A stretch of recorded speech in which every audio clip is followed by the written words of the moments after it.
Plus, making it to the big leagues. Everybody else is gone. You're still here. No, I want to make the team. Against incredible odds.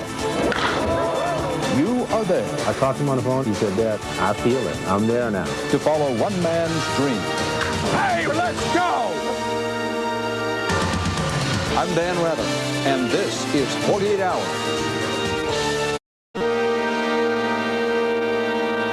This week marked the beginning of baseball season, and for one outfielder, the beginning of another chapter in an already remarkable career.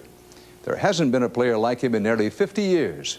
His is a story of winning, but in a way you might not expect. Listen closely to hear the candor and courage of the pride of the Tigers. Good afternoon, baseball fans, and welcome to beautiful Channel Lakes Park here at Riverhaven, Florida. Ice cold beer here! Hey, run them out of here! Let's go! Oh, say, can you see? All you really have to do is listen to figure out what time of year it is.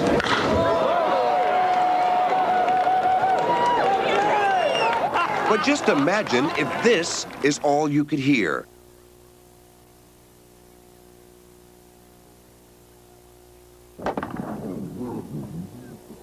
This player hears no one cheering his run to first base.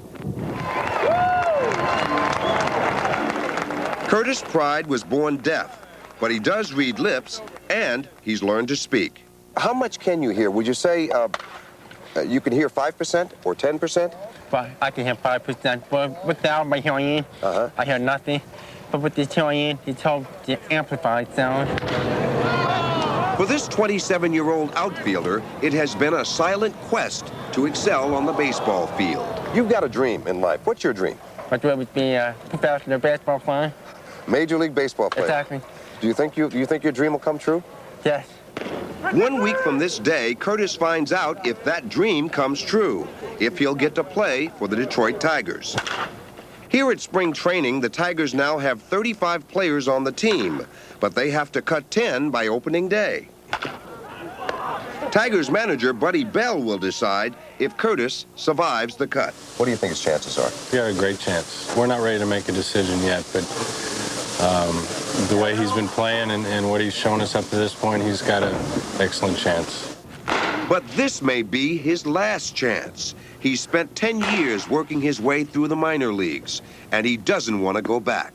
So he works harder and longer than anyone else. Now, everybody else is gone, but you're still here. Why? Well, because I'm very dedicated, and I want to make the team, and I want to do well. I want to have a very successful career. You want to have a successful... I guess that's the type of person I am. I want to be the best at everything I do. He's always working on things. He's never said, okay, I'm just good, I can just lay back and not ever work on anything, any skill again. It wasn't just in sports. No, I mean, when he came home from school, he would sit down and he would do his homework. And he would do it because he wanted to get good grades. Ever since he was a small child, Curtis has fought to fit in.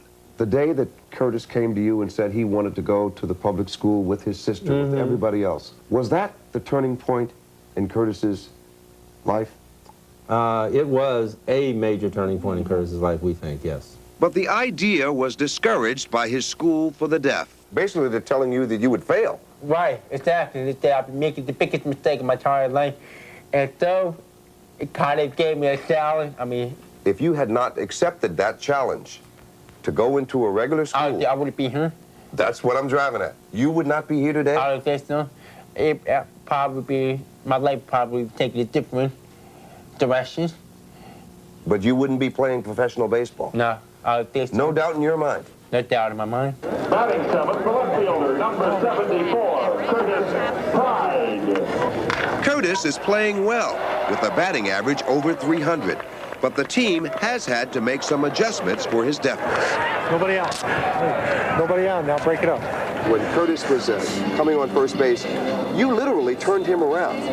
Why'd you do that? Well, I believe he's 95% deaf, and he reads lips, and the only way I really can communicate with him is to have him read my lips and look at him in the eye. Now, what happens if a ball comes out, say, between left field and center field? Right. Center fielder will say, I got it, or left fielder will say, I got it.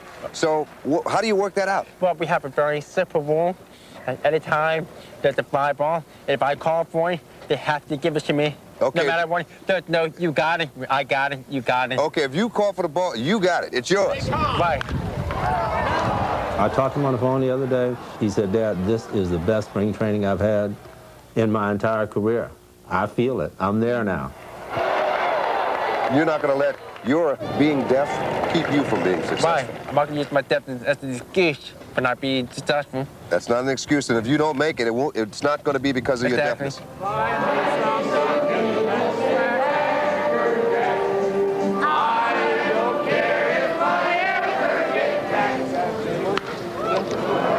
With opening day just innings away, Last couple of days, I've been having trouble sleeping. I was very anxious, nervous. finally, just before this game, Curtis gets the news he's been waiting for 10 years. I just went up to him and said, congratulations. I came out of the field today for batting practice. The bodybuilder came up to me and they congratulated me. And I just knew that I made it. It's one of the upsides about this job. There's not many, but being able to tell somebody like that he's made the club, it's a good feeling. I'm going to call my parents, just tell them the good news. On a special device, Curtis sends some special words to Mom and Dad. My parents are very happy for me, very happy, very proud.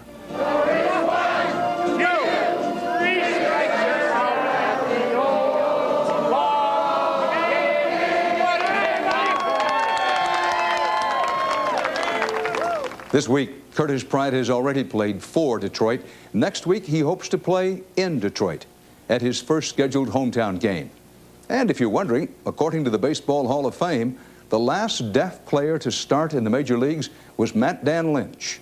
He played 4 games for the Chicago Cubs in 1948.